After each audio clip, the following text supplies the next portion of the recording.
Midaog ang yes votes atol sa plebisito sa 63 ka barangay sa Special Geographic Area sa BARM. Kini aron sa pagtukod og 8 ka lungsod sa maong probinsya. Ani ang report ni Abby Caballero. Adlawng Sabado, gipahigayon ang plebisito sa SGA BARM kung asa sa 89,594 ka registered voters, miabot sa 72,358 ang miboto og yes sa pagmugna og 8 ka bag-ong munisipyo sa BARM. 81.10% ang total turnout sa mga botante o anaa sa 72,658 ang mga miboto. 273 lang kanila ang miboto og no, samtang 27 ang nag-abstain. Ano po yung binoto niyo at bakit? Yes po ang binoto ko kasi gusto namin magkaroon ng sariling munisipyo dito sa bayan namin.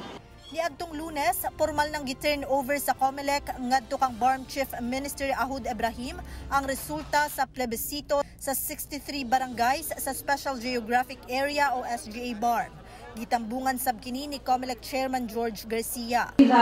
With the plebiscite that was recently conducted, the Bangsamoro people ratified the creation of the 8 municipalities.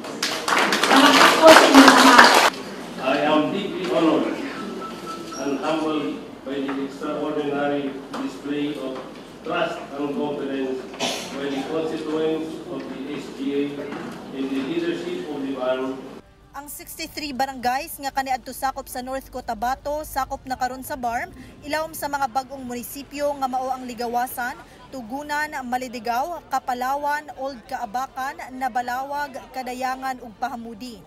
Samtang generally peaceful ang gipahigayong plebisito sumala sa otoridad. Kauban si Gary Balantay sa kamera. Ako si Abby Caballero para sa One Mindanao.